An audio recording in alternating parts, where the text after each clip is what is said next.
we've created a world where the barrier to entry for some of the things that we've agreed on as some of the most harmful to younger kids, the barrier to entry is zero. That's right. It's literally, you click a button that says, I am 18 or older. Yeah. And I remember the first time I saw that button when I wasn't 18. It was on a computer game called Leisure Suit Larry. I don't know if you've ever heard of this game. No, I haven't heard So of it. it was a story of this man, Leisure Suit Larry, whose only goal was to have sex. That's all he was trying to do. What a premise. And you get points for the number of And times. you played this game. I remember the first one, you were just at a bar and you would type on the computer like open door, knock on door, and the bouncer would be like, what's the code? And you're like, what is the code? But like when I think about like this world, I think about the option is like in the game, it would say to you at the beginning, are you 18 or older? Right. And I said no. I was honest. I was like, no.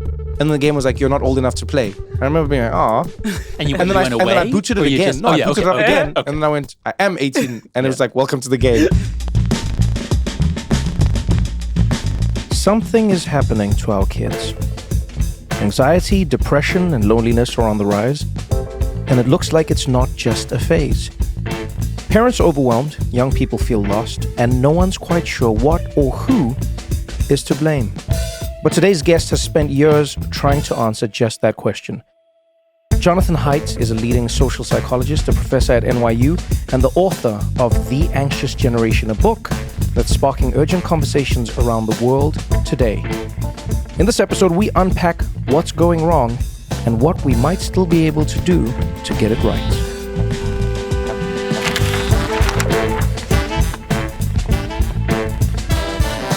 This is What Now? With Trevor Noah.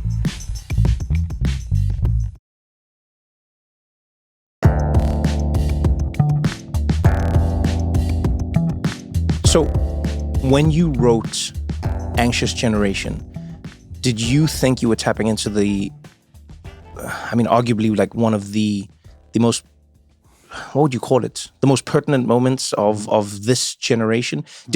Because you've written a few books, and every author who's writing about something, especially someone as learned as you, is thinking about the world. But this feels like it tapped into every single parent and everyone who's in the zeitgeist. It completely, it's still, the last I checked, it's still on the New York Times bestsellers list. It just stays there as robust as ever. The mum groups are still talking about it. Yes, yeah. What do you think it is about the topic that connected with people as much as it has? Yeah. Well, what I discovered once the book came out, and even before it came out, was that there is a desperation among mothers in particular that all over the world, family life has turned into a fight over screen time. Everyone hates it. We didn't ask for it. It wasn't like this in 2010. Of course, there are always arguments over TV.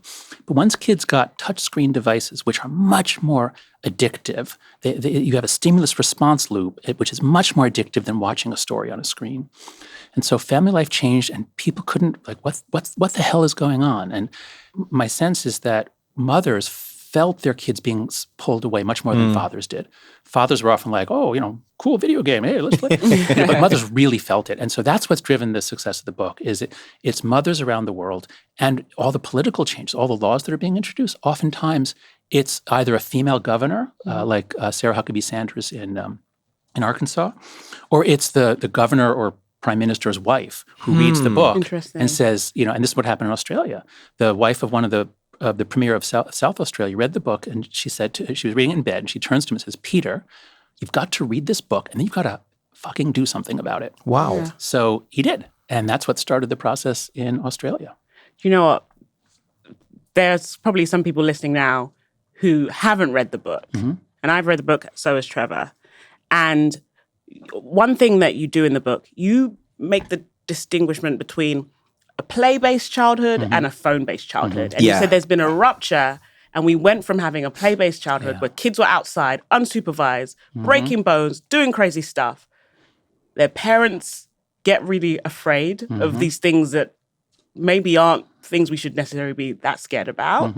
And children go back into the home, and it coincides with them having phones and having this phone-based childhood. Tell us more about that. I can summarize the whole book by saying that we've overprotected our children in the real world, and we've underprotected them online.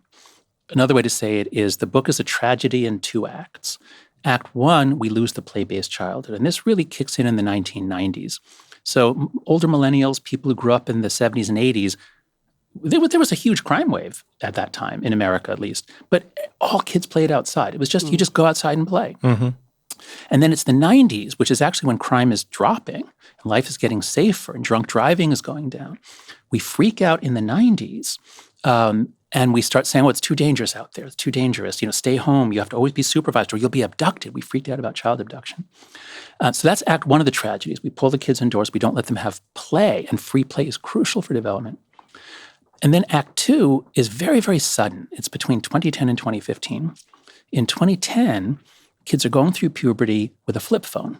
And a flip phone or basic phone, you can text your friends, you can call your friends. And there was a game called Snake, I think. And I love Snake. Okay, but that's about it. Yeah. You weren't talking to groups of 50 strangers. You weren't talking to strange men who wanted sex from you. I mean, it was like, it was a communication device. So if you're born in 1995, that's the last year of the millennials, suppose you're a girl born in 1995. In 2010, you're 15, you're through early puberty, but you did it on a flip phone without Instagram. But suppose you were born in the year 2000, so now you turned 15 in 2015, which means that your first phone was probably a smartphone with a front-facing camera, because that comes out 2010, with Instagram, because that becomes popular in 2012, with high-speed internet. So you went through early puberty constantly on your phone, taking photographs of yourself, people talking about you, communicating with strangers. The phone moves to the center of your life. So anyway, in all these ways, we had this 5-year period where childhood is transformed into a screen-based or phone-based childhood that I believe, and I argue in the book, is just not conducive to human development. And what I do love that you do in the book is that you kind of preempt any arguments, because there's some people who say, well, the world was always bad. Mm-hmm. We had TVs, and you actually pin it down and you say the depression and the anxiety and the loneliness we're seeing, I believe it's due to the smartphones. Could you talk more about that? Because Sure. I'm one of these people. I say to Trevor all the time, Hitler didn't have screen time, and he turned out to be a pretty horrible person. So I think there's been some moral panic around phones and screens, but you make the case that no, you think these things are really dangerous. Yeah. So the main criticism I get is that this is a moral panic, just like we freaked out about television and comic books and radio and everything else. And there is some truth to that the older generation always thinks the younger generation is being harmed by whatever they're doing. And sometimes that's wrong, like with comic books. And sometimes it's right, like with smoking or, in drug use, where we think, kids shouldn't be doing this. So the question is, am I warning people? Am I raising an alarm that doesn't need to be raised, and I'm just frightening people and there's really no problem?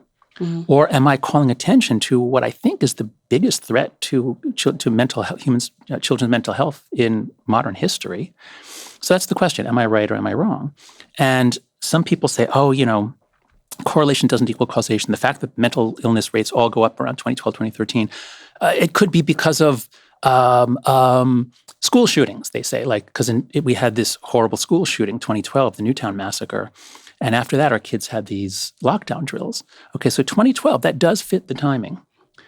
But then why did girls in Australia, New Zealand, Scandinavia, across Europe, why did they start cutting themselves in 2012, 2013? Why did they start checking into psychiatric emergency wards? And so the fact that it happens all over the developed world, we don't have good data from the developing world, but all over the developed world, these rates go up, and they were pretty stable for the years before. I don't know of another explanation for that. Let's talk a little bit about the two different worlds, because I to Christiana's point, I actually love that you broke them down. On the play side, Christiana will tell, I don't have any kids, but I'm vehemently against the way I see kids living now. Yes. And one of the big ones for me was just like when I moved to New York, I don't know why. I've been so I'll be at like playgrounds. No, I won't be like at the playground. Let me not say it that way. I'll be walking past the playground. Okay. You walk in New York, Yeah. And every time I'm there, I see every parent with a kid, or every child minder with a kid, or every nanny with a kid, or every. And I look they're at this. They're not playing with each other. Exactly. The parents are playing with the kids. Exactly. And often they're on their phones at the same time. Yeah, they're monitoring the kids. They're not even surveillance. Yeah, that's what it is. And I go, guys, this is a prison yard. I keep saying it. I go, find me the difference between this and a prison yard. I'll tell you the difference. Federal prisoners, they're guaranteed 2 hours a day of outdoor time. But I watch this and I think to myself, where are the kids learning how to resolve conflicts amongst themselves? Where are they learning what games they do and don't want to play amongst each other? Where are they learning? None of this. One kid cries, parents swoop in. Exactly. One kid falls, parents swoop in. Kids argue with each other, parents swoop in. Like it's the dogs at the dog park have more freedom than the children do at a children's park. And the thing is to actually wrestle and bite each other. It really is interesting. And I see this. And then parents would say to me, oh, but you don't know what it's like to have a kid. And I go, yeah, but I remember being a kid. That's right. And those parents were kids. All of those parents had free-range childhoods. Yes. All of them got to play outside. And the most exciting, I always do this with, older audiences. Think of the most exciting things in childhood. Call them to your mind. Remember what it was like to be a kid. Were your parents there? Were you watching a screen? No, it's outdoors, running around with friends, hanging out. And that's exactly what we've sucked out of childhood and replaced it with mindless entertainment, 15-second videos. Right. One of my core memories is I'm the eldest of 4 girls, but my younger sister is like 11 years younger than me, so there was a bit of distance between us. But it's taking my 2 younger sisters to school. I was like 9 years old. I had them one in each hand, and we'd walk up this hill called Beulah Hill. It's a big hill, and then we'd walk back with other friends and their siblings. And it's one of like I always recall it when I think of like a certain time in my life. It's just the image of me and my sisters walking up Beulah Hill with our friends, So now let's talk about what it robs you of. Because when I say this to people who have kids, people think I'm doing the grumpy old man thing. In my day, you ran around and you scraped your knee and it didn't, And I'm not trying to say that. I believe that it's helping you assess risk. I believe that it's helping you understand, hierarchies. It's helping you understand social dynamics. It's preparing you for the world that you're going to live in, is what I always say. That's right. But you've actually done the work and you've done the research. So if a parent out there is saying to you, "Oh, Jonathan, I don't want my kid being bullied at a playground. I don't want them being punched by someone or getting hurt. They're going to fall off the bars and they're going to hurt their knee. How can I allow this? What are they losing by not allowing this?" Yeah. Well, let's start with the big picture, which is what is childhood for and what is play for? And because we're mammals have this really interesting evolution of having much more investment in the child. I mean, our women literally make food off of the skin of their chest and feed it to, Oh, I know. So it's a huge sacrifice. It's a huge gift to the kids. And so mammals have this long childhood. And the reason what it does is it makes possible having a large brain. And especially really social mammals like chimpanzees and humans. How do you wire up that brain? And that's why we have this very long childhood. And the way you wire up a brain is by exploring, trying things, and failing. Explore, try, fail, over and over and over again. So when a kid tries to build a block tower, it falls over, they do it again. So play builds brains. It's all the things you just said. Once they can master their, building block towers and running and that stuff, then it becomes social. And it's exactly that. It's basically, these are the skills of democracy. In a democracy, the whole idea is we are self-governing. We make the rules ourselves, we enforce them ourselves. That was the amazing innovation of the American experiment, it's called. And how do you learn to be self-governing? By being self-governing as a child. Oh, and so interesting. So when the kids are on the playground, it's the things you said. They have to choose what to do. Like, what game should we play? Well, some of us want to play well, let's work it out. Okay, we'll do yours today, we'll do that one tomorrow. You have to make the rules and you have to enforce the rules. Wait, that was out of bounds. No, it wasn't. And you adjudicate it. But what we've been training our kids to do since the 90s, since we got them hyper-supervised all the time, is we're training them to report each other to the adult. So if there's a conflict, he hit me. Yeah. And that's training for authoritarianism. There's always an authority who will enforce things. We don't have to work it out ourselves. Damn. Wow. We're training kids to, that's like We're a scary... priming them for we really are. dictatorship. We really are. Yeah. It sounds like we're priming that's them. Right.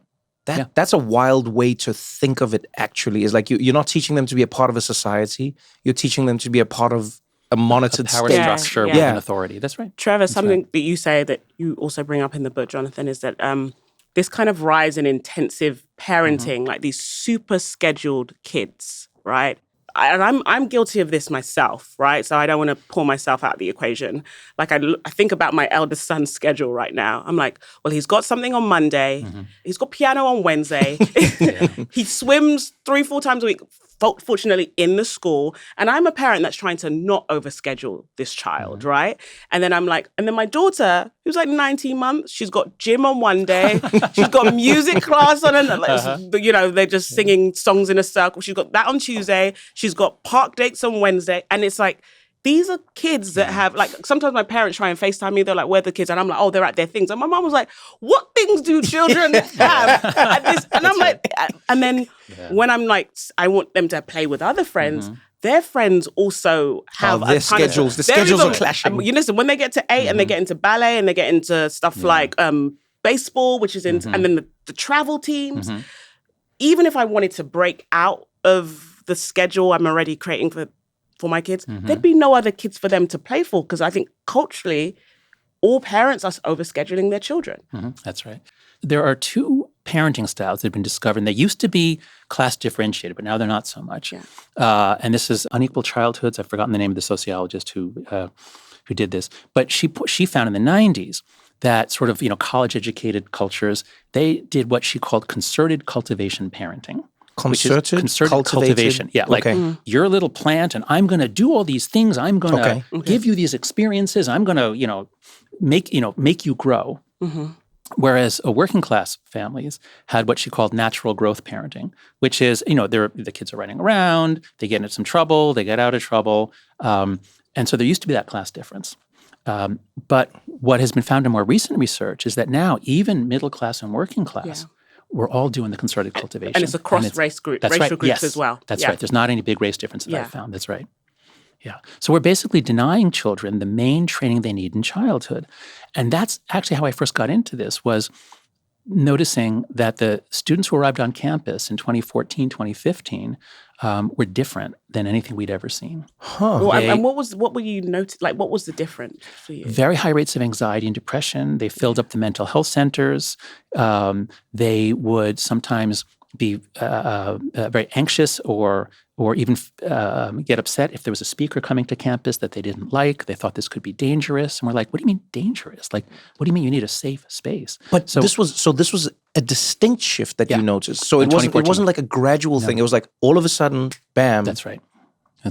Because we thought at the time that the students coming were millennials. We thought the millennial generation starts in 1981. We'll go maybe to 2000, we thought.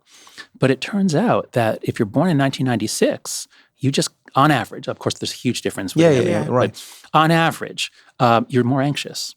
And so you come to school and now you see like someone has a very different opinion and you're like, this is dangerous. This is terrible. I don't want to engage with this person. And so that's how I first noticed it.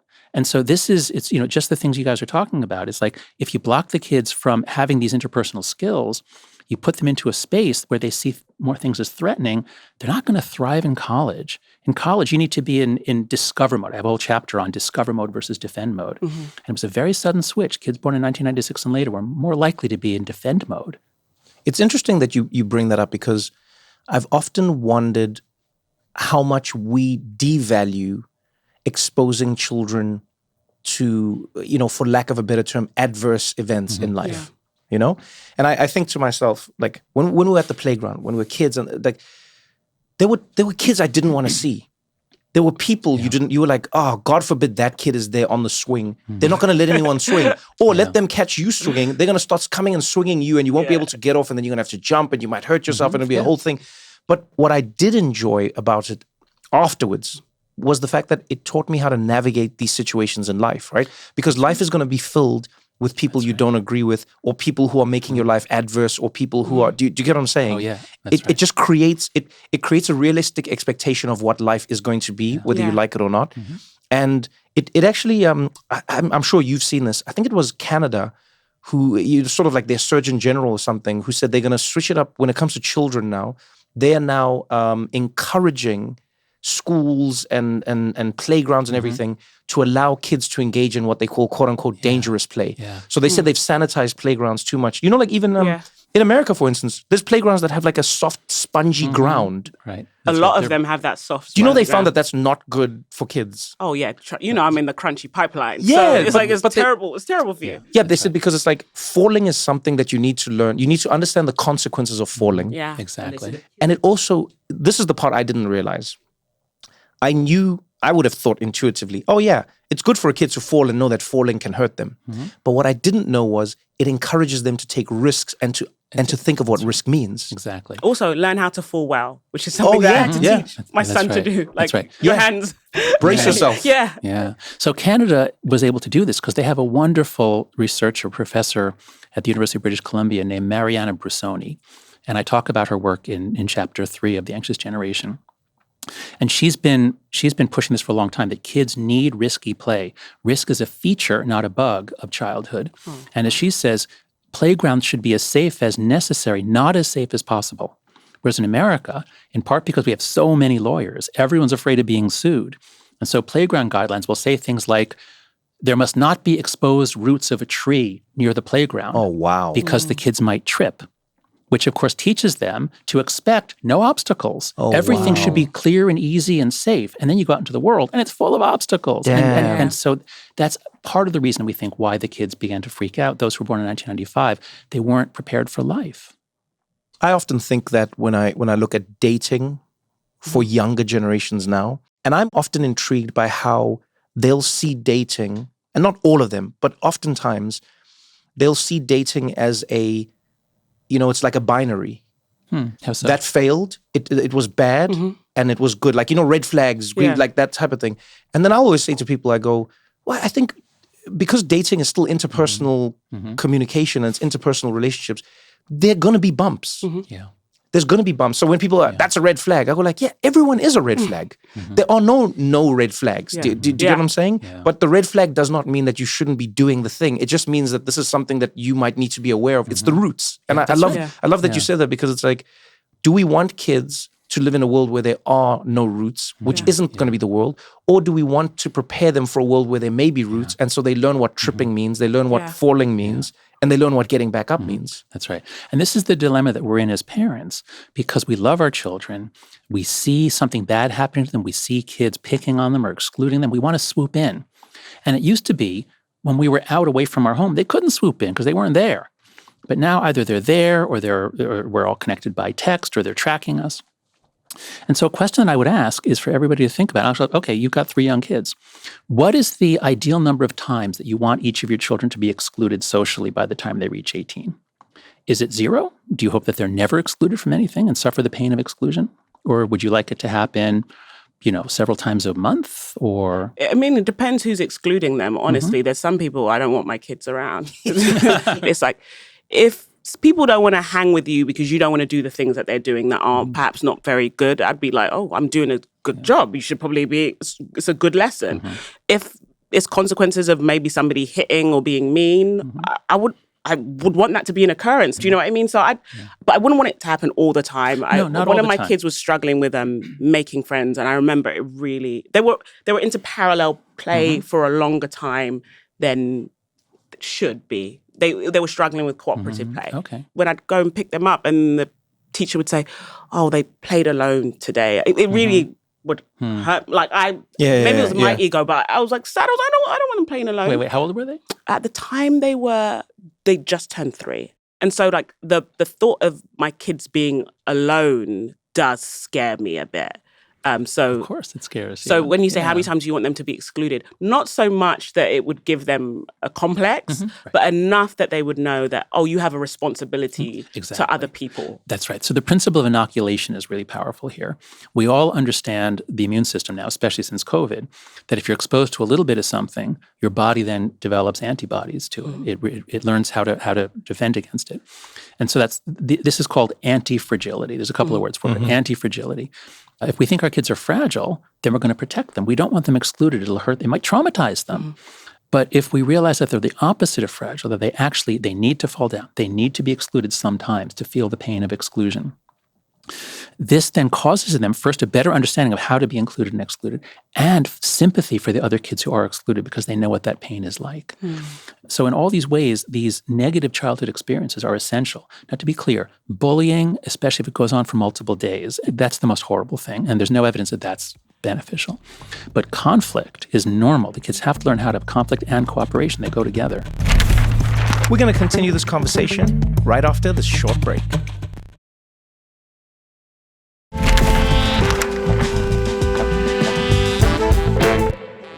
you know the thing I want to ask, and this is maybe a controversial question, but like me and my sisters when we were kids, we used to fight. Like Me, yep. I have two sisters. We we every would day. pull hair, scratch, punch. Oh my God, they used to call us the jungle girls. Yeah, I hope these weren't white people. No, fortunately, no. It was like it was my uncles and aunties. Yeah, because otherwise you're like, man, these And people are in trouble. We would have these like, what, you took my top? It was.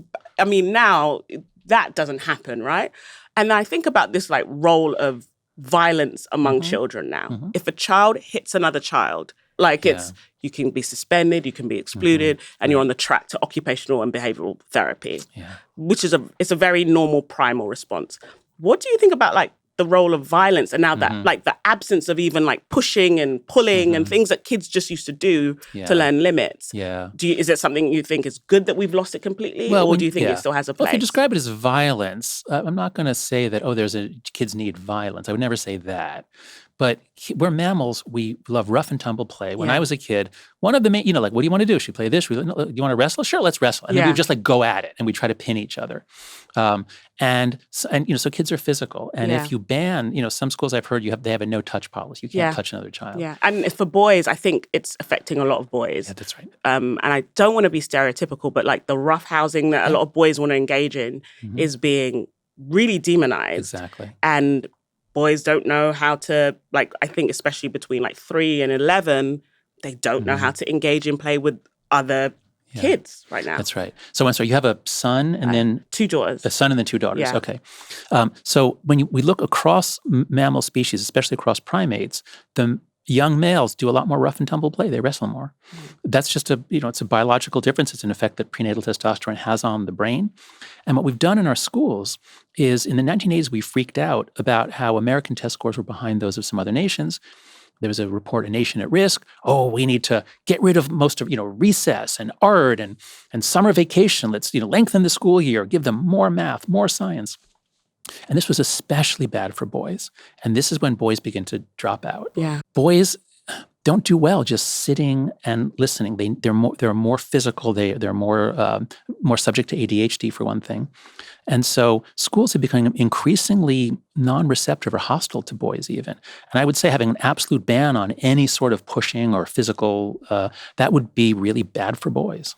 I think we're seeing the consequences of that with like boys not really being a big feature on college campuses. Yeah. We're just seeing like educational attainment and employment attainment is going down, especially for Gen Z men. Exactly. They seem like almost like a lost generation. Well, that's right. So much of the attention is on girls. And in the book, I focused especially on the data showing that social media is particularly harmful for girls. And that's actually what got me into the book. Those were the scientific findings that were most solid. That sort of got me studying that. And I thought the story of the book was going to be especially social media is hurting girls. And I didn't know what the story was for boys when I started the book. I thought, is it going to be video games? Is that going to be the same thing for...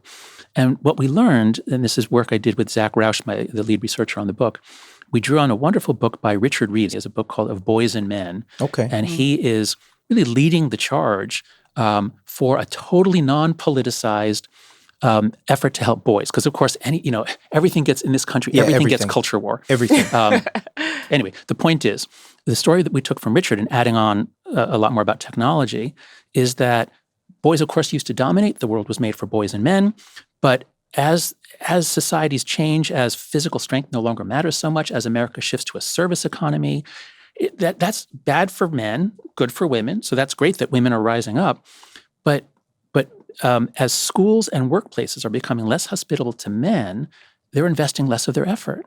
And boys are about 6 months to a year behind girls anyway, especially for emotional development. And so girls are outperforming boys at every level from kindergarten through PhD. Wow. There's more girls who are succeeding, more girls going on at every level. So boys are dropping out. But at the same time that they were dropping out in the 80s and 90s, the technological world was getting amazing. So when I was a kid in the 70s, the only video game that you could play at home was Pong. Whereas when you're younger than me, what video games did you have when you were growing up? So the first games I was playing, I would say, was around like what was it? Was Asteroid, I think, was what I was playing. That was an old one, yeah. Yeah, Asteroid was what I was playing. And then I was stepping into the generation of, let's say, when I was at a gaming age, like that's when it's like Super Mario Brothers, Street Fighter, all of these things are happening. Mortal Kombat. Yeah, Contra, Mortal Kombat, Sonic, etc. That's now you're in like the the prime time of images moving across a screen in a way that looks quote unquote real. Yeah. That's right. So the video games are getting better and better. Now, at this, when you were growing up, the porn was still on paper. There wasn't porn on your computer. You couldn't find it anywhere. You couldn't find that's it. You've just tapped into my childhood, my friend. You could not find it anywhere. This was I guess you didn't have an older brother or anything? Oh, no, I was the older brother. I was the pioneer. You couldn't find... Let me tell you something. I try and explain this to my younger brothers now. And I often say to them, I go, I am not against porn. I think the porn industry is terrible in many ways. I'm not against porn itself. I think it's as old as time. However, I think we have too much porn now. And I think we have too much access to porn, right? So for me, porn was still like this magical thing you would bump into.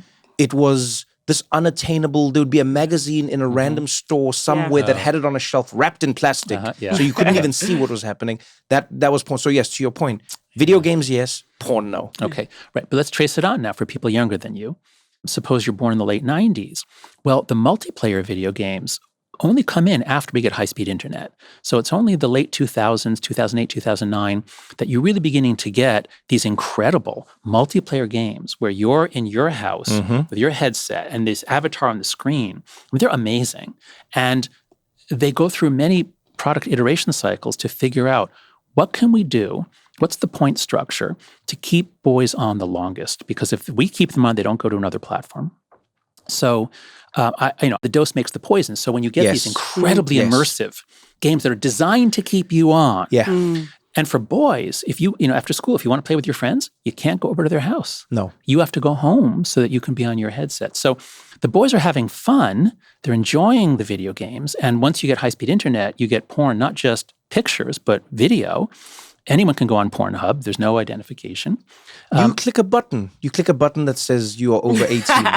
Which I love. I'll take your By word the for way, it. I love that you pointed out how flimsy and fake the checks and the protections are, which is a paradox to what you're saying. It's the same generation that won't let their child go down a slide that is beyond a certain degree of angle because they've deemed it unsafe and there's no roots of a tree. But then at the same time, your child can go into a world that can completely obliterate their brain and the way they see themselves if they just click a button. Yeah. That's right. The way to understand how we got into this insane situation is to trace it out from the 90s on. So when the internet came out, 1994 was when I first saw a web browser. It was miraculous. I mean, it was like God came down to us and said, "Do you want to know everything instantly? Type it in. You'll get an answer." We're like, "Are you kidding me? Yeah. This is amazing." Yeah. And so the early internet really was amazing. And your generation grew up, you were a kid when the first internet came out, and you played on it in all sorts of ways. And sure, some bad stuff happened, but your day wasn't dominated by a few companies that were experts at addicting you. Yeah, they did. Yes. So you could wander around, you saw a lot of stuff, you saw some bad stuff, but it was mostly good stuff. And it was also really slow. That's the right. other thing. Yes. Like a web There's page friction. loading would be like, There was ugh. friction. And That's then you're right. like, oh, forget it. That's right. And the other thing that happened in the 90s was as you get the fall of the Berlin Wall and the spread of democracy, and then you get the rise of the internet, we're all convinced that the internet is going to be the best thing ever to happen to democracy. What dictator could possibly oppose the people connected in this way? And you go all the way from, the 90s all the way through the Arab Spring, we still think that. We still think by 2011, 2012, we're still thinking, oh, the internet's amazing. It's great for democracy. And we're still thinking, I think it's good for kids. I mean, it's the future. I mean, the kids need to be on it because that's the technology. So as late as 2012, 2013, we're still all techno-optimists. And so, we kind of know that our kids, all you have to do is click a button and you can be talking to strange men. There was this, did you ever see Omegle? There was a site, it was like, their motto was, talk to strangers. Oh, wow. Yeah. And a lot of them were naked men masturbating and trying to find kids to talk to masturbate. And so a lot of, 11, 12-year-old girls remember these experiences. Damn. And the fact that we're so careful about letting our kids to a place where maybe some man will molest them, like Boy Scouts or anything else. We're so afraid, or the playground. The child molesters are not at the playground. That's too dangerous. They're all on Instagram. They're all on Snapchat. That's where you can use a fake name, find kids, get them to send you a photograph. And then once they send you a photograph, you've got them. You can now extort them. So terrible things are happening to our kids online. And, I think it's finally coming to us. The internet is actually overall a pretty risky place. we let adults do what they want and take their risks. But my God, how the hell are these companies able to get to my kids and your kids without our knowledge or consent? We need to have some age gating on the internet, or we can't just let kids wander on it. Yeah. I just want to go back to the boys piece because I feel very invested because one, I have a son, and two, I have two daughters, and this affects the husband market 20-something years from now. Yes. Right? No, it does. Like, if Yeah. I'm just being true. And I'm like, Yeah. So it's going to be a seller's market for the boys that are functional. I don't know what's going to happen. Yeah. What did that pornography exposure and the excessive gaming and the use of social media and the absence of play do to boys in particular in a way that it didn't do to girls? Because girls also can watch porn. Yeah. You know what I mean? But there are almost no girls who are having a porn problem. There are almost no girls who are addicted or watching it every day. Do we know why? Yeah. I mean, the evolutionary speculation is there's a whole bunch of research on differences in mate searching and selection, and men are more attracted to youth and visual, and so there's all kinds of reasons why this would be. But you find this over and over again. It just the nature of male sexuality and female sexuality, whether you're gay or straight, doesn't really matter. It's male female is just different about visual stuff. In any case, the way to understand what's happening to boys, I've come to see really more since writing the book, is imagine your boy is out there in the world, and these fish hooks come down from the sky, and they've got all kinds of bait on them. So the first hook is video games. And then you're a little older, down comes incredible porn. And so, again, some boys can just enjoy it with no problem. But again, you find usually between 5 and 15% for each of these get addicted. They have a behavioral addiction. And then they get a little older, they find ways to gamble even before they're 18. And that's all set up to catch boys. You got the crypto investing, you got stock investing, all of it is gamified for boys. Oh, and you got the vaping and the marijuana pens and all of that. And so imagine a boy whose day is filled mostly with video games, porn, watching TikTok and YouTube videos, especially the very short videos. And a lot of for the boys, their feeds often have a lot of violence. They often have, funny videos of people falling out a window, like 10 stories and dying. Yeah. Or being run over by a car, things like that. And so imagine if that's what your boy does for half the day. His brain, his dopamine system, the reward motivation pathways respond by dampening down so that they require more stimulation just to be normal. Which is why if your son is playing a lot of video games and you take him away, if he becomes anxious and irritable and possibly even violent, that's a definite sign of dopamine change, that your boy's brain has been changed. Now, it'll change back. But what happens if boys are doing this from the age of 5 through 18? Those might be permanent. We don't know. But there's a good reason to think that if you go through puberty with these distortions of your dopamine system, that it could well change the way you are for the rest of your life. And the way you'd see it is that everything off of the screen is more boring. So your boy comes into class. Now, half of the school day or third of the school day is on a screen nowadays, and which is horrible. And that's a COVID thing. But what we're finding is that kids are having a lot of trouble paying attention to anything that's not on a screen. And it's because their brains have been gamified and the dopamine circuits have been changed. I think of, personal anecdotes. I've played video games my whole life. And our version of multiplayer used to be you'd have to be at somebody's house when there was split screen. Next to each other. Yeah. But it's social. You were having it was fun so much together. Fun. Yeah. That's right. And it was split screen fine. And you hung out together and you literally were in the same room and they would find a way to put you all on that. I think Mario Kart still does it. Like Nintendo, in my opinion, might be the healthiest gaming company out there. So I didn't play these games. COVID hits. We're all locked up. And then a few friends of mine said, hey, we play this game, Call of Duty, Warzone. I was like, I haven't played Call of Duty in years. I'm not really a big first-person shooter guy, whatever. I got on. Let me tell you something. Even say now to like my friends, because I've made friends from around the world because of this game. But many of them who are a little bit younger will go like, hey, where are you now? And I go, guys, the only reason I'm not addicted to this game the way you are, the only saving grace was that I've experienced grass in my life before this game came. But I don't understand how anyone would not be fully addicted to this. Yeah, that's right. Because I come from a hybrid childhood. Half my childhood is swing, seesaw, jungle outdoor gym, adventure. merry-go-round. That in my brain is still like a lot of fun. Even when I walk past playgrounds now, which I don't stare for too long. You want to spin? I just look. I actually think it's terrible that adults can't just go and swing on things. I'm just going to put it out there. But anyway, I still look at that with like, oh man, that's a fun place. But if you, as you're saying, Jonathan, if you're the now generation, let me tell you something. I sat on that console. I've spent an embarrassing amount of money playing these games. Because to what you're saying, they use a drug dealer model. Brilliant. First and foremost, the game's free now. They never used to do that. In my day, you had to pay for the game. So you just download the game? No, game's free. Go. Fortnite, free. Go, take it. I don't know, Warzone, free. All of it, take it. Take the game. Play it. And then what they do is they just just give you these little drops of dopamine, as you say. Right. Sounds, upgrades, levels, and you're trying to get somewhere and you're trying to unlock a new gun, or a skin, a pack, and then they deny it all the time. But some of them are better than others. And so now you're going, I'm getting left behind, and you're competitive, so you want to... And the amount of time and money that young boys will spend in this world, where now, to your point, your whole community exists. Yeah, that's right. If you're not in that world, you don't have a community now. Yeah. You know? But now if you get left behind in that world, you also don't have a community. Yeah. So now you have to pay to stay a part of your community. And so now there's kids who I can only imagine are raiding their parents' credit cards or like finding ways to get money because the game perpetually wants from you. And if you talk to game companies now, they'll say, oh no, but it's free to play. And it's like, yeah, that's the same thing. Just give us your soul. Exactly. But Jonathan, you say something in the book about the importance of communities that have a cost to join and a cost to leave and are also embodied. So you need to physically be there. And these video games are the opposite of that because it's free to it's free to join. Free to join, free to leave. Free to leave, and it's not embodied. And those things are really, really terrible for like a growing and emerging. Yeah, so what does that do? So let's say you're a parent of boys listening to this right now, or you may be one of those boys. Tell us why it's so bad. Because I in COVID, for instance, I loved it.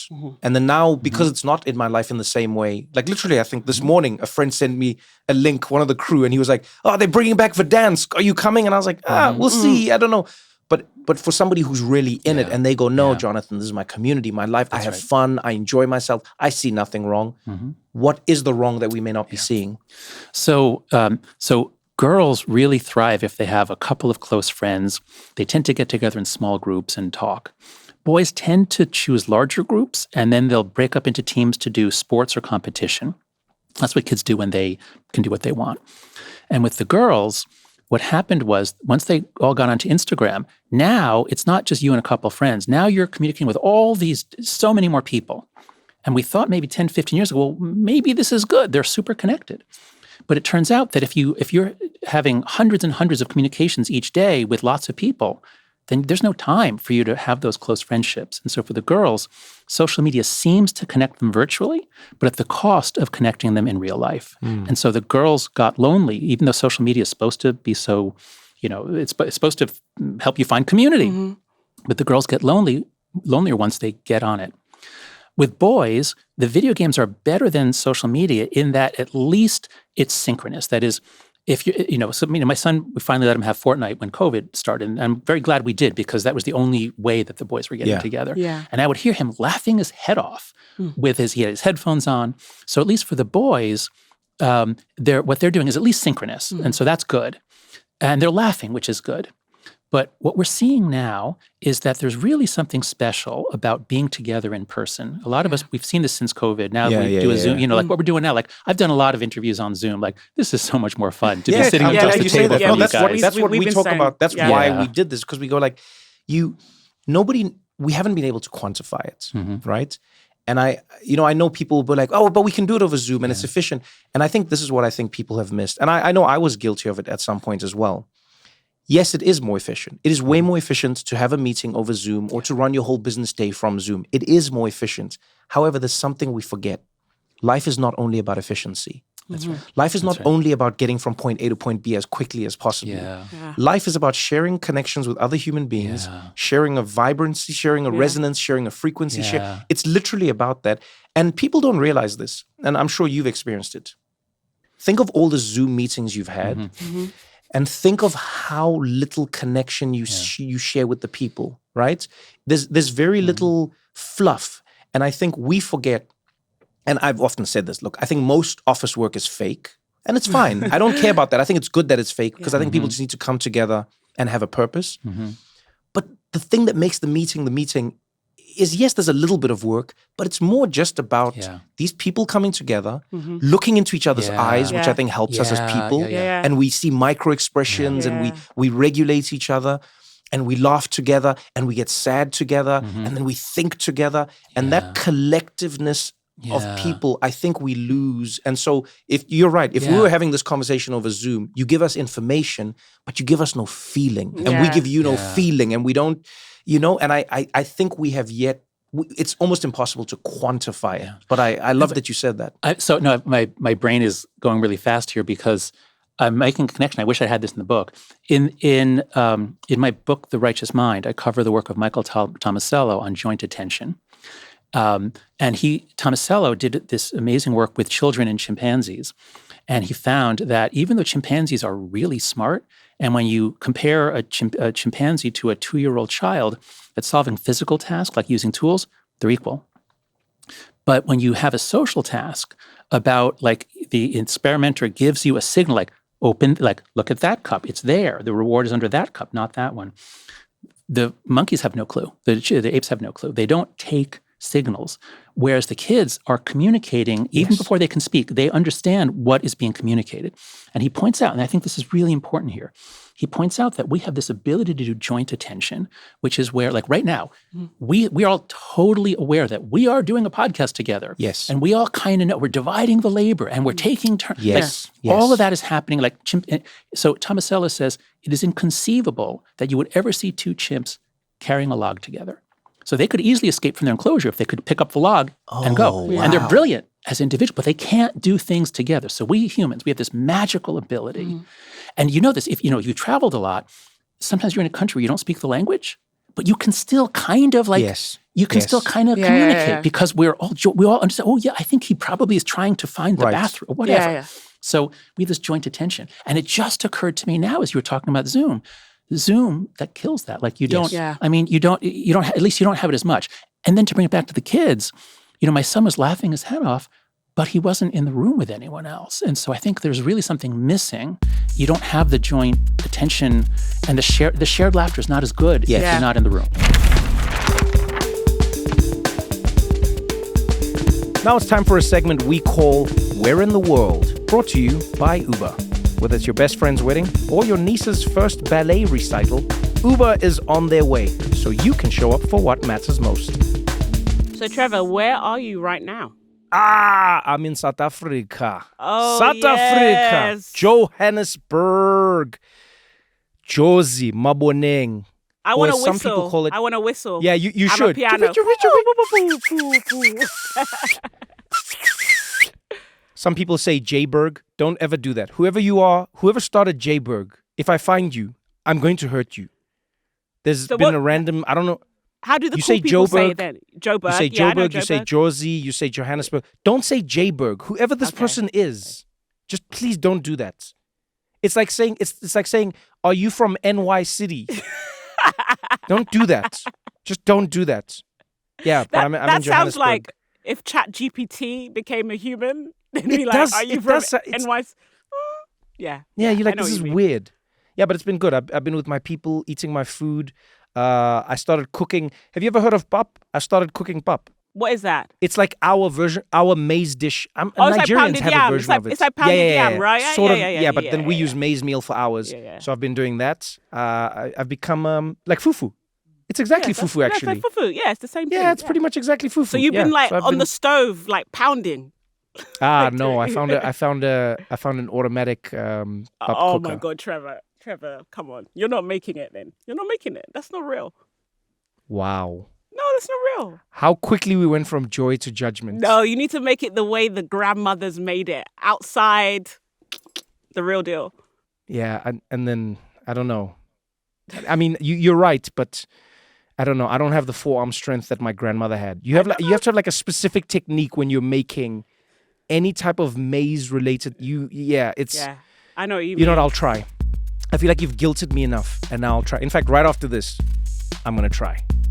Well, that was today's Where in the World, brought to you by Uber. Whether it's your best friend's wedding or your niece's first ballet recital, Uber is on their way, so you can show up for what matters most. Uber, on our way. Can I tell you the most fun we had during COVID was, like everyone was in the bubble phase. the most fun we had, and this I stole from my younger days, was there used to be what they called internet cafes when I was growing up. And these were little stores that had a bunch of computers connected to the internet because you couldn't get internet at home. And what would happen is people would host gaming tournaments there. And that I found was the perfect hybrid, right? So, but what I did for the COVID thing was, because we were already in a bubble. It was me and my bubble people. Okay. We put all our PlayStations in the same room, and we connected them up. Let me tell you something. All that laughter, you thought you were laughing before. Yeah. And I will encourage any parent who has kids who play these games, like, don't kill the thing. Don't try and find the hybrid. I know it's going to be work. I know it's going to be a mission. But I promise you now, put these kids in the same room, still with their screens, little monitors, and their video game consoles. Put them in the same room doing the same thing. Yeah. The exponential gain in connection, laughter, love, joy, everything that you experience, because what this is what I realized it does is it reminds you that the connection is not coming from the game, it's coming from the people you are playing the game with. That's right. The game should be a sort of a thing that brings you together in person. That's what I felt. Yeah. Every time I took off the headset and I turned off the console, there was a deep sadness I felt, because I was like, my community's gone, because they were during COVID. But when I had the bubble and we did that, it was like over the Christmas period, you turned off the console and now you went and sat on the couch together. And now we laughed and we talked. And it reminded me that no, the community was the thing. Yeah. The game was just something we did together. Oh, good. So let's bring in Bob Putnam here, because I listened to your conversation with him. You're right. That was so good. I mean, he's absolutely amazing. He's phenomenal. Brilliant. So for everybody listening, he wrote the famous book Bowling Alone. And so, we social scientists, we all love his work. We've been citing him for, certainly for 25 years. His work is really important here because, Putnam describes how up through the mid-'70s, America had a lot of social capital, a lot of trust. So even though there's a lot of crime, we all played outside. Yeah. And, we all knew, like, if I wipe out on my bicycle and I'm badly hurt, my friend could knock on any door and say, can you call his mom? Yeah. But after the 70s, it begins declining our trust in each other. And so the reason we don't let our kids out in the 90s is not because the world's getting more dangerous, it's actually getting safer. It's because we're losing trust in our neighbors, we're losing the sense of community. And once we lose the sense of community, the sense that all of us are at least a little bit responsible for other people's kids, now it's like, as we joked about, like, you say, I walked by a playground. Like, oh, no, you're a man. You can't go near a playground. You're going to molest a child. Yes. Yeah. So as we all freaked out about that, and it's not that there was nothing to freak out about, but boy, did we overdo it by saying, like, let's just not get involved in anyone else's child. Now it falls all on the mother. Now the responsibility falls especially on the mother. And if a kid is seen playing outside without supervision, all the blame goes to the mother. How dare you? He could be abducted. There was a recent case where a woman sent her child to get milk or something, and I think she was arrested. They arrested she was arrested. She was put in jail. Which is insane. The boy was 10. Yeah. And she didn't even send him. The boy was 10, and he decided to walk, a little bit to a store. Which is a credit to her, by the way. That exactly. 10-year-old's like, I'm going to go to a store. Yeah, that's right. So a lot of the fear in America is not just of abduction. Some people are afraid of abduction, which is almost unheard of in this country. But others of us are afraid that a neighbor will call the police on us. You're afraid of social services. It's safer. That's right. But it's funny you say this. I'm always cautious in how I say this, but I feel like Americans really need to be aware of this.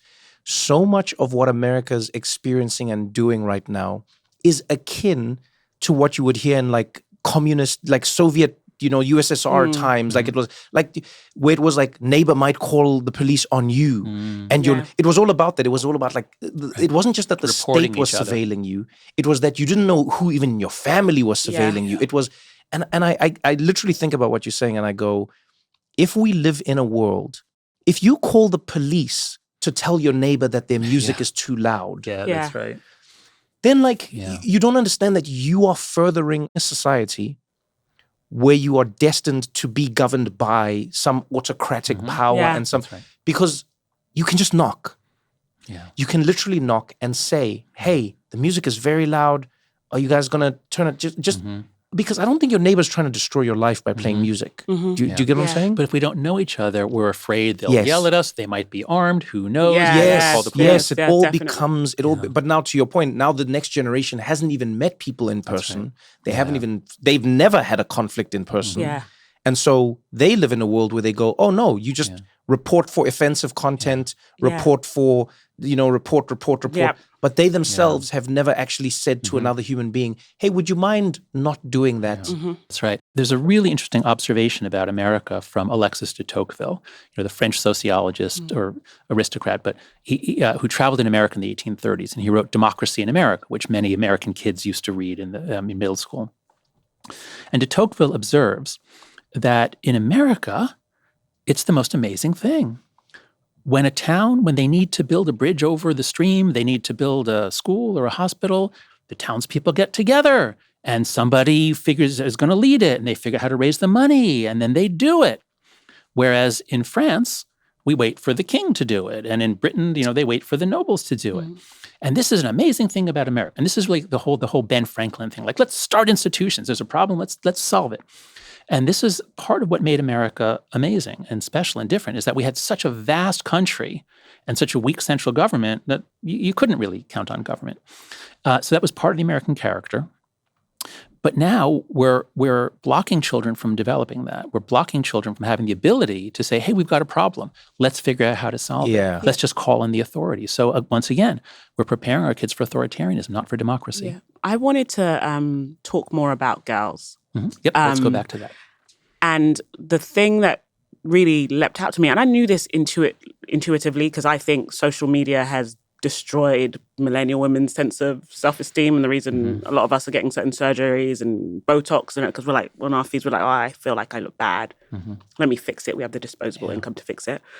I want to talk a lot about the self-harm that we're seeing with girls and their exposure to certain images on social media, which is affecting their body image. That's right. And you mentioned another thing about role models, basically like what we are telling girls to look to via Instagram, etc. Can you talk more about that? Because I was really struck by it. Yeah. So for girls, the central harm, the most important harm, comes through social media.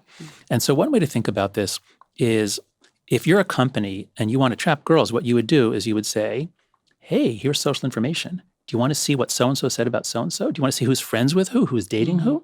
So that's much more appealing to girls. Gossip. That's right, gossip. That's right. Girls and women have a more developed sense of social relationships. They have a map in their head. It's a common joke, whereas a lot of men have to, say, honey, how do I know that person? Like, my friend. So girls and women, they're more interested in it. They're more socially savvy. And so they all rush onto Instagram, especially around 2012, and now they're in it. Okay, but once they're in it, and this is pushing out real-world relationships, it's pushing out gossiping with two friends in person, what are they looking at?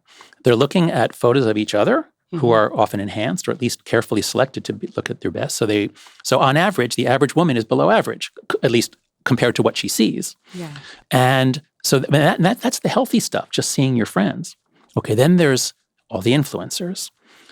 Kids need role models. I have a whole chapter in the book on puberty. Part of what's happening at puberty is you're making the transition from child to adult, and so you're looking desperately for role models. I'm a girl. How do I become a woman? Oh, I should, I dress this way. I wear makeup. And if girls are exposed to inappropriate influencers, this is why we now have 9 and 10-year-old girls going to Sephora buying anti-aging. Yeah, that's right. So it's completely insane. So just exposing girls to all these models that show them what matters about you is your looks. What matters about you is your skin, your hair, your breasts. That's what matters. And that's what you have to be conscious of. This is a terrible thing to do to girls during the most difficult period of their lives. But it gets darker. So suppose a girl wants to be thin because there's so much pressure to be thin. So she types in something about dieting on Instagram or TikTok. And many reporters and attorneys general and law enforcement agents have done this. You create an account, you say you're a 13-year-old girl, you say, give me stuff on dieting, and before you know it, you're getting eating disorder stuff. Like no food tastes as good as being thin. The new mantra is lean is law, which is coming across. Lean is law? Oh, that's what does that mean? Lean is law. Like being lean is the thing that you have to adhere to. That's the social That's the new thing they say. Yeah. Right. Oh, yeah. So, the one is, what is it? Nothing tastes as good as skinny feels. Thank you. That's what I was trying to remember. Yeah. So this is a really sick thing to do to girls. And at the same time, the screen-based life is causing them to be more obese. So we have a whole generation that I think the average is 12 minutes of vigorous exercise a day and 8 to 10 hours of screen time a day, not including school. The phone-based childhood is making them heavier while at the same time telling the girls you have to be thinner, which is almost impossible to do. The other thing that is important about girls is that they're more emotionally connected. They're more emotionally savvy. They pick up more when someone is feeling something but doesn't express it, whereas boys are a little more clueless. So the point is, boys are on together. They're not really picking up each other's emotions. They're just laughing about, sports or war or sex or funny videos. When girls get on, they're just much more sensitive to the emotions being expressed, and they take on each other's emotions more. And I think this can explain a mystery in the data. When we graph out all of these mental illness stats, the boys are doing worse too, no question about it. But the boys' curves are gradual, whereas the girls, it's stable from the 90s on most things through 2011. And then 2012 is like a hockey stick, and it goes up very sharply. Yeah. And I think it's because before then, the girls were connecting on their flip phones and then getting together in person, and that's perfectly healthy. When you get a sudden movement of everyone onto social media, and now you've got all this social comparison and all this people expressing anxiety, and if you're expressing anxiety, I'm going to be more anxious.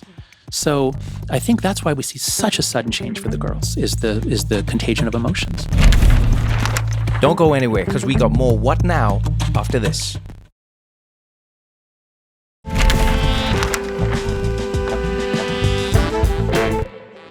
The mums and dads listening to this at home, they're panicking now. They're looking at their kid. They're like, I've ruined this kid. The boy's never going to get a job and the girl's going to have an eating disorder. What can they do? Like, what are the protective measures? Yes. Thank you for pulling me back from the doom and gloom, because I can go on forever. I like doom and gloom, but, Okay, so let's hope that nobody tuned out before this point of the conversation. So here's what I can say with some confidence. The brain is still pretty plastic until the early 20s. Okay. In puberty, so the brain is changing very rapidly in the first couple of years, and it's growing very rapidly.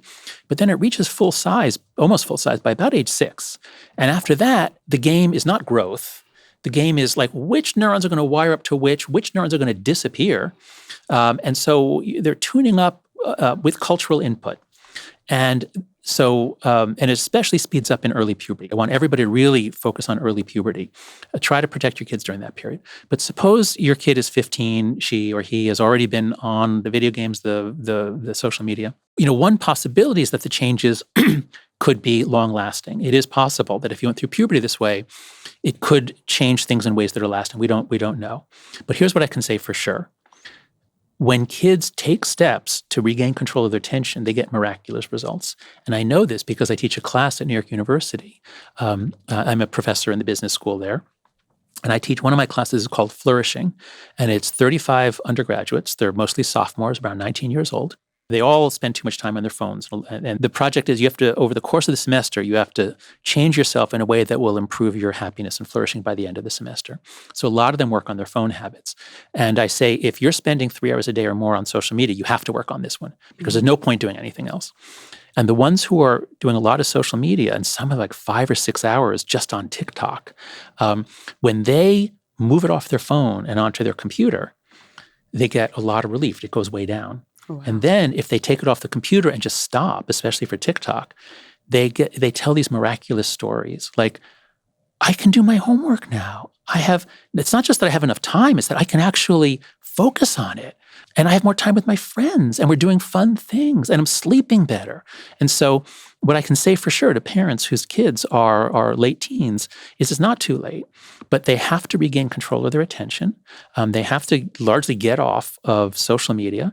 I'm not going to say that boys shouldn't play video games at all, but just keep an eye on their dopamine circuits.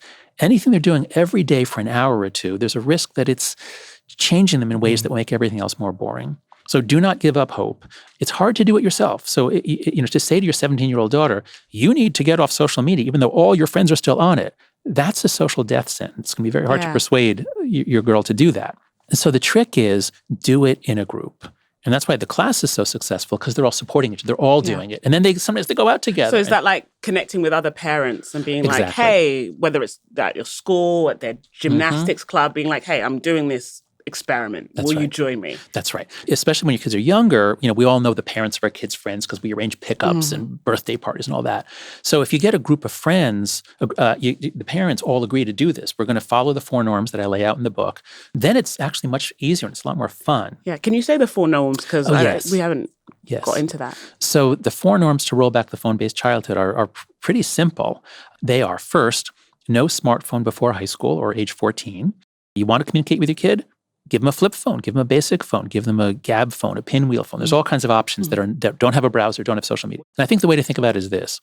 Across the Western world, we all have our previous iPhone in a drawer someplace, and we all give that to our 2-year-old. I just saw an incredible study. It found that 40% of American 2-year-olds have their own iPad. And so we're just giving this advanced technology to 2-year-olds. Don't do you know why that is? Because if they use your iPad, it gets grubby, they crack the screen. Guys, there's a reason for it, but it's terrible. Okay. But we do it, I think a large part of it is because we all discovered just give them the iPad and they're quiet. It's a digital pacifier. It's a digital pacifier. Yeah, it's like giving them a little bit of opium. It calms them down. It's an iPad babysitter. That's right. So it's very effective, but I think it's also very damaging. Yeah. So my point is, don't start with that stuff. I mean, they're going to have that eventually. Give them, if they're in 3rd, 4th grade, you want to send them out into the world, give them a phone watch, not an Apple Watch that has too much stuff on it, but just a phone watch. I gave my daughter, I think it was called the Gizmo Gadget. She could call 3 phone numbers. That was it. And that was great for sending her out in the world. So start real simple. Now in high school, then many will want to wait later, but I'm just trying to propose a norm. What if there's a norm that we all adopt as a minimum? That would have so much benefit for all of us. So again, the first norm, no smartphone before high school. Second norm, no social media till 16. And here's where what we really need is a law implementing a minimum age. And Australia has done that for us. It'll take effect November, and let's hope it works smoothly, and then a lot of countries will follow. But anyway, try to keep your kids off from opening a social media account, especially TikTok and Instagram and Snapchat, until they're 16. The third norm is phone-free schools. If you can text your child during the day, during class, that's a problem. That means that all the kids are texting each other and everyone has to check because nobody wants to be the one kid at lunch who didn't know about the thing that happened in 3rd period. So phone schools must take the phone in the morning, put it in a locker or a locked pouch, a Yonder pouch, or just a manila envelope in the front of homeroom by the teacher's desk. But take the phones away in the morning and phone watches and AirPods, everything. Give it back when they leave. And that way, they pay attention to the teacher and the other kids. That's what we want. The 4th norm is the hardest, and we've already been talking about it. The 4th norm is far more free play, independence, and responsibility in the real world. Because the point here isn't just, let's take away the screens. The point is, let's give them back an amazing childhood. They need fun. They need interaction. They need to wrestle, put their arms around each other, laugh together, eat together. So we've got to give them back more time together. And that's hard because we don't trust our neighbors anymore. It's hard to just say, go out and play. And we don't have third spaces. That's right. We don't have That's third right. spaces. A lot of cities don't have public transportation. I think But can I tell you a secret though? Yeah. And I agree with you on this because I really try and figure out how we can solve this issue, especially after we talked to Robert Putnam on the podcast. I think the truth is that we think we don't have the third spaces, but it's just because we've made every space a private space. Like, I was just thinking this walking around like parts of Brooklyn the other day. I've noticed a dip in how many block parties there are. Yeah. Just, that was a simple event where you closed the streets. Yeah. You agreed. Neighbor at the end, we all agree. On Saturdays, we are going to close our block. And everyone's going to just open their door and walk out, and the kids can kick a ball and can hit a ball. Great for and I've seen a few parts of New York where they do it now. This is in Manhattan, by the way, like Chelsea, somewhere there. Okay. I remember driving one day and I was irritated because I was in the car, I was trying to get to an airport and the road was closed. But I loved the fact that I saw someone hitting a baseball, and then people running. The whole street was just closed. And I was like, oh, we've been tricked into thinking the thing that's right outside our door is not a third space. No, but that's not a third space. Why that's is it a not? home. Third spaces are actual. I'm talking about parks, Yes, libraries. yes. No. They have decimated them. I'm with right. you. Yeah. And I'm telling you that when I grew up, they didn't exist. Okay. Black kids couldn't go to a library. Oh yeah, you grew up. There was no park. Yeah. There was no Okay. during apartheid. None of this exists. Yes, that's but I true. have the full childhood that you're talking about. Okay. Right. Because the third space I was get the it. street. The street. Okay, That's right. I get what you mean. Your grandmother Right, told you travel around the world. Sometimes you don't see girls, but you always see boys playing in the street. Yes, Yeah. the third space is the street. Yeah, that's right. So you go, you tell the kids, we go need out. to get rid of these SUVs. I would let my son play in the street if Americans didn't have these huge Exactly. ass cars. You know, and I'm you like, see- if he runs in front of the car. Yes, but that's what I mean by Yeah. close the streets. Yeah. So I go, I would love to live in a society where we go, like we used to do this on, I wish I could like take you to the picture in my brain. We as the kids ran the streets as if we were adults. So we would close the street with You bricks. take the responsibility. Yeah, we would take bricks and we Yeah. would put them at the beginning of each road and close each road. Yeah. And then when a car would need to turn into the street, because this is like a road, Right. you know, it's not a public, I'm not talking about like main roads. So if you're Yeah. listening Right, to you had this, no permission I'm to not do talking about this. the highway. This was just an informal thing you Yes, did. I'm not talking about a highway. I'm not talking about a main road. I'm talking about like In your neighborhood. yeah, or your on the neighborhood. side, It was a township, but it was still a neighborhood. Yeah. We'd put bricks there. A car would need to turn. There would be kids stationed at every corner, and you'd shout, "Koloi!" You know, car. Okay. And then you'd run there together. You'd move the bricks. let 'em Everyone would through. clear the road. Yeah. The car would Yeah. drive either through where it needs to go to, or it would like stop at the house that it's stopping at. And then we'd put the bricks back on the road, and then we'd continue playing. And because I agree with you, I'm not Yeah. saying like go play in the street, but I'm saying sometimes we look at problems in life, and they seem insurmountable because we're looking at them the wrong way. Okay, no phones and no this and no, and where now are we going to build third space? How much is a third space? Where do you get it? How do we Yeah. build a park? Yeah. Do we get permits? Guys, everyone, if you are lucky enough to have a house, if you're lucky enough to be renting a space, if you literally have the third space right outside your Yeah, door. that's You right. just have to claim it back. Yeah. That's You right. literally just have to claim it back collectively. Yeah. I think that's really good because what you're saying is we have to be much more deliberate about this. My parents grew up in New York City. It was very similar. They'd play stickball in the street, and if a car's Yes. coming, you step back. Exactly. So we can't just say to our kids, you know, you're 9 years old, get out of here. Don't come back till the streetlights come on. Don't come back till dinner. In some parts of America, you can do that. There are rural parts or places where people trust their neighbors. But especially for those of us in cities, we're going to have to be a lot more deliberate. And what you're saying is an example of a community or a couple of leaders taking a step to make something happen right here in Chelsea. So that's great. I want to bring in here an organization that I co-founded called Let Grow. If you have young kids, go to letgrow.org. It's run by a wonderful woman named Lenore Skenazy, who wrote a book called Free Range Kids. It's all about how do we help Americans actually let go and let their kids grow with these sorts of Oh, experiences. that's amazing. And so we have two really simple programs. The simplest of all is called Play Club. And what it is a school, it's based around schools and school playgrounds. In a lot of places, parents don't trust anything, but they do trust the school playground. That's the one place that they will let their kids hang out after school. And so it's so simple. A school just says, okay, one after school activity that you can choose is Play Club. And so let's say your eldest son, you sign him up for Fridays, let's say. So he's part of Play Club on Friday, along with 10 or 20 other kids who are always there on Friday. And there's an adult nearby. There is an adult around if someone gets hurt, but there's nobody blowing a whistle. There's nobody supervising. There's nobody directing. And so you were talking about your kid, your 1 year being overscheduled. Yes, Luna's a diva. She's got a lot going on. Okay, but when she starts school, especially say kindergarten, first grade, they love running around on the playground. So Play Club is so simple; it doesn't cost anything. Okay, you need to have like one staff person stay after, but Yeah. but the results are so amazing. Teachers often volunteer to do it because it's so wonderful That's to watch. cool. So just using the local school playground. Now, some schools in New York City, I talked with a principal up in the Bronx. He said there is no outdoor space. So there are. It's not that. Well, that's so a lot of New York City in general. Even the fancy schools, by the way. They usually Like have a just like- little They'll fenced have- in. They they'll have have some. fenced They have some. in Yeah, playground. yeah. They'll have some. Yeah. But I'm saying like a lot of them, you'll be shocked at how there's. It's just Yeah. like it's the city. It's the curse of a Terrible. city. Yeah, but we have to be intentional and clever. We've got to find spaces for our kids to play without adults directing them, and it's going to be tricky, but we can do it. And this is an enormous need. I teach in a business school, and I've really come to see, entrepreneurs are not saying, "How can I get rich, rich, rich?" They're saying, "Where's something that needs doing? Where's there a market for something? Where's there a desire?" One of the biggest desires in the world is parents who want to give their kids a better childhood, but they don't know where to do it. There's no third space. So in Britain, there's a company, I think it's called The Den, and they have these. I suppose it's I don't know if it's for profit or nonprofit. I should look that up. But it's a place that teens can hang out, and there are games, and there's food, and there are adults around. We used to call that a youth club. Do you remember? Okay, I don't know fine. if you had that, like these But youth those clubs. have been cut back a lot. Yeah, they've been cut back. Yeah, you could just go and hang with friends. I think we have to really double down on that. Community is not going to happen naturally the way it used to, and we have to be more deliberate. Some of the things, ideas you had made me like vibrate a little.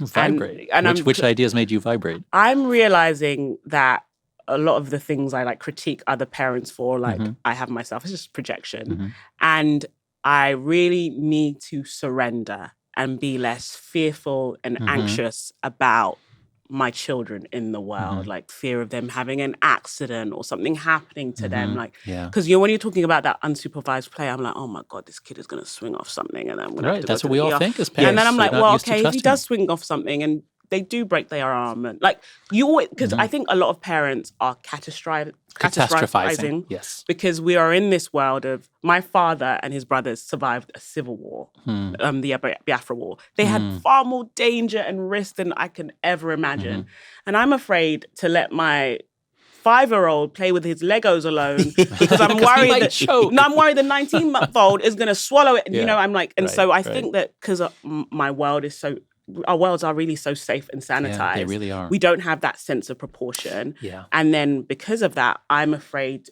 of like a thing that's really basic. And so I've got a therapy for you. Okay. So this is our second program at Let Grow. Again, it's so simple. It's called the Let Grow experience. Okay. Here's all it is. It's made for schools, but you can do it by yourself at home. So imagine you've got an elementary school, and imagine that you say all the third graders are going to do the Let Grow experience. You give them a piece of paper with instructions. They take it home. It says, work with your parents to pick something that you think you can do by yourself that you've never done before. You're going to do it with your parents' permission, but without your parents. And we give them some examples. Like maybe you think that you have a dog and you've never walked it by yourself. You know, you're 8 years old. You've never been like around the block with the dog. But Mama, I think I can do that. It's so funny. You said that thing about the dog, and I was like, right, great. I'll let you do it, but I'll put an air tag in your shoe. Right, yeah. Okay, you know what? Look, if it takes that to let you do it, start that way. Or just make breakfast for the family. Yeah. Because one of the things that happened around 2011 is teenagers began much more likely to agree with the statement, my life feels useless. Oh my God. Our kids they feel useless. All they do is consume content. They don't do anything. Yeah. And so the Let Grow experience is do something new, useful. And two amazing things happen. The first is, let's say you send your kid out, there's a store 3 blocks away, your 8 or 9-year-old can go get a quart of milk and come back. The first thing is they are jumping up and down when they return. They are so excited. They did something, and the key is that it's a little scary at first because they've never done it before. But that's how we get over our fears. You get over your fears by experiencing a stimulus. Nothing bad happens, and then the next time you have less fear. So the kids are changed, and the kids have a sense of competence and capability. But the unexpected effect, or maybe actually this was planned by Lenore and others who invented it, is the parents' fear goes down. Because like the first time my wife and I, the first time we let our son walk to school, I tell this story in the book, we only let our son walk to school in 4th grade when he was 9 because we were friends with Lenore Skenazy. No kids were walking to school at 9, even at 10, even 5th grade. It starts in New York City. It starts more at 6th grade. But we were a little early on it. But the first time we did it was terrifying. Yeah. And we tracked him. We gave him my old iPhone because we didn't know any better, and we tracked him. And we were like, "Oh my God, is he going to make it?" And we're watching it. Wait, he's at 7th Avenue, but that's a really complicated intersection. Is he going to make it? Is he going to make it? Like, we were really nervous. Yeah. And even though I know all this stuff, but this, I'm a parent. Like this is what we feel. And so then the second day, we were just a little nervous. And the third day, not at all. And that was it. We never tracked him again. Yeah. So the Let Grow experience, so if you do it in a school, imagine all the 3rd graders in a town are doing this. So beginning of September, you see a whole bunch of 8-year-olds walking to the store. And maybe they're together and laughing, or maybe they're alone. And once you see a lot of it, you realize like, oh, okay, I guess 8-year-olds walk to stores now. Nobody's seen that since 1992. Yeah. You know, but if you do it as a community, suddenly you change the norms in the community. I love that you're saying that, because I was thinking about how can I do it with my friends, like the people who are in my community. But it's like a collaboration between not just the parents, but schools. It's the shopkeeper. It's saying, by the way, there's going to be some 8-year-olds coming in. They may steal, but they're going to buy some stuff. No, the 8-year-olds are not going to steal. But what I think shoplifting is a good experience to have, and to be caught. I think being caught is being good. caught. Yeah. I think that being caught, and then you learn it's punitive, and then you don't eventually steal a car one day. Right. But like whatever it is, you tell the shopkeeper there's going to be some kids coming in. Like it just requires you to speak to different stakeholders. That's right. We have to be more deliberate, and so that's a good point. I was emphasizing you can do it yourself as one family. It's better if you do it with a few families. It's best if you do it by the whole school. However you do it, I had thought before, and I sometimes say, you might even go talk to the chief of police and say, what do you think about this? We want to do this. Do you think this is okay? Because if you warn the police ahead of time, and they're probably going to be supportive, if you talk to them ahead of time, then there's not much risk. You know, if some nosy neighbor calls the police, they're going to say, it's okay, we know about this. But I hadn't thought of talking to the shopkeepers. Yeah. So that's a great idea. If there's a store that your kid can walk to, talk to them and say, is it okay if I send my kid in here? Oh, they're going to love it. Love it. This is amazing. This is really been, and I mean, there's so many more we could speak about, but luckily that's why there's a book. And I really encourage everyone to read it, because I think if you don't have kids, I think it still applies to you as somebody who does have a phone, who might struggle with community, who might have anxiety, who might not even realize how much these latent effects have affected them. If I could just say, first, if you don't have kids, there's a whole chapter in the book on spiritual degradation. Yeah. All of us are feeling it. It's affecting us all. So the book, I hope, does speak to all ages. Yeah. So there is a movement brewing around the world. I love it. Parents are sick and tired of this. They are revolting. Gen Z is sick and tired of it. They see what's happening. They are revolting. So even though this problem seemed insurmountable a year ago, what we're finding is the will to solve it is so widespread that people are coordinating, people are acting together. So if we act together, I think we can beat this. I think we can restore a fun, exciting, play-based childhood in time for your kids. Oh, amazing. And the husbands. Jonathan Haidt, thank you so much. Thank you, Jonathan. My pleasure. Great to see you both.